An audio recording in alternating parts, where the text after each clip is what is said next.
Escape from the Bronx.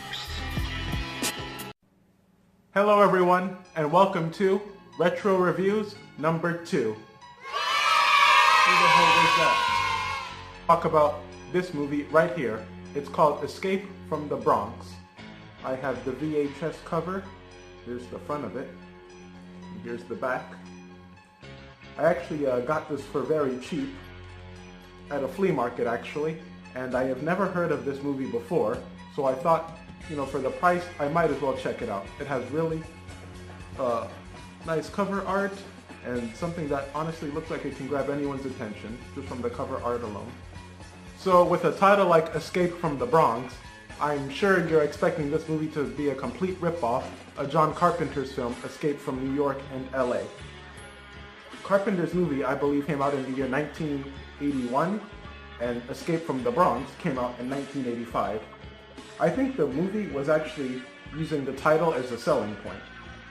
Like how they had the movie Happy Feet, and then the knockoff title, that of another movie called Tappy Feet. That's a real movie, by the way. But even though this movie is using its title as a selling point, and some may see it as a knockoff of Carpenter's classic science fiction flick, Escape from the Bronx is actually a surprise for me, because I didn't expect to like it as much as I did. So this is actually an Italian movie, and it's directed by Enzo Castellari. I'm sorry if I mispronounced his name. And the film is actually a sequel to a film called 1990, The Bronx Warriors. So this movie takes place in the far, far future of the year 2000. Seriously. In 2000, the Bronx is a wasteland, people steal ammunition, and the government corporation wants to cleanse the Bronx. This corporation wants to kill and imprison people who live in the Bronx, all the residents. They want to move them to New Mexico, and they actually send out kill squads, this government, and they want to just tear down the city, kill all the bums, and label the Bronx as the city of the future. That is until a group of warriors put on their, black leather jackets with the sleeves cut off. They get their 80s fashion on, and they really fight the system. The main character in this movie is named Trash, actually, and he leads these warriors to fight the corporation, mainly because the corporation, they burned his parents alive. One thing I really like about this movie is that it's fun, and it's really action-packed, and it's action-packed from start to finish. As soon as I put in the tape, I know I sound like a caveman right now, but as soon as I put in the VHS tape, the action was all over the place, letting the viewers know ASAP, this is purely action and a fun popcorn flick.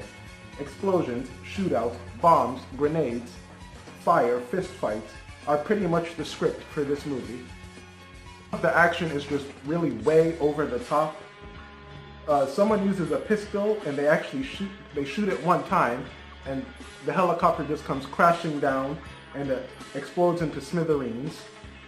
Yes, this movie is really cheesy, but if you're someone who likes cheese, I think you'll like this movie. It has all the action and over-the-top 80s style music, and something retro movie fans I think will get a kick out of. And for a low-budget movie, the action is honestly very well done. The action in this movie actually looks better than a majority of action films we see today. This movie has lasting power. You can still watch this today and say to yourself, wow, the action really holds up. As good as the action is, I just wish the story could have been, more well written. It really is a point A to point B type of story. They just move through the Bronx, kicking all kinds of ass that gets in their way. Literally, that's the story. I didn't connect with Trash or any of the other members of this warrior gang. Nothing they said or did really connected with me emotionally.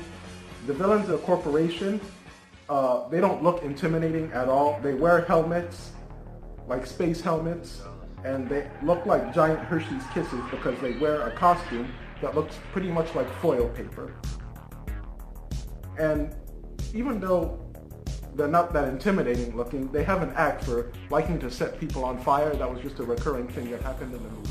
This to the first film, 1990, The Bronx Warriors.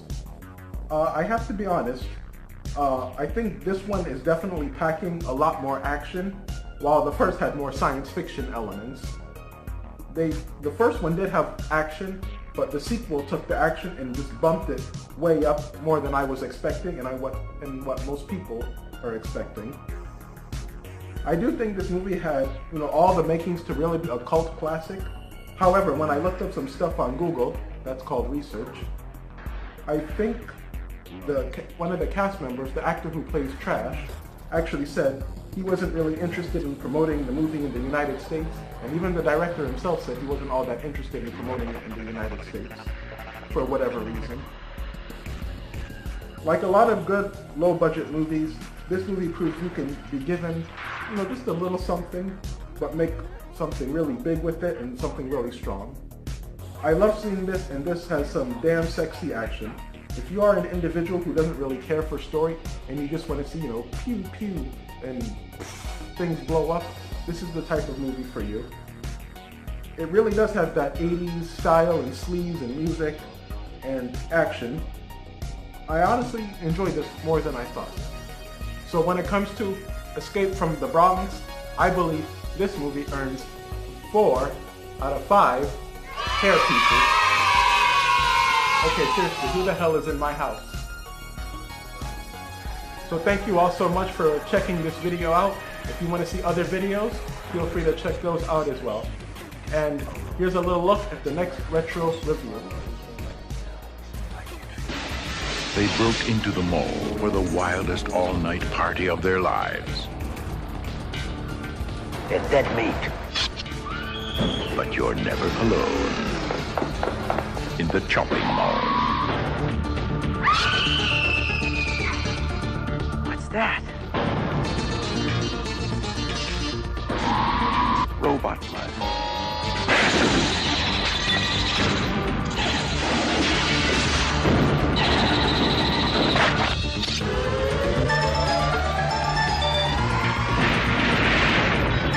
Chopping mall, where shopping costs you an arm and a leg.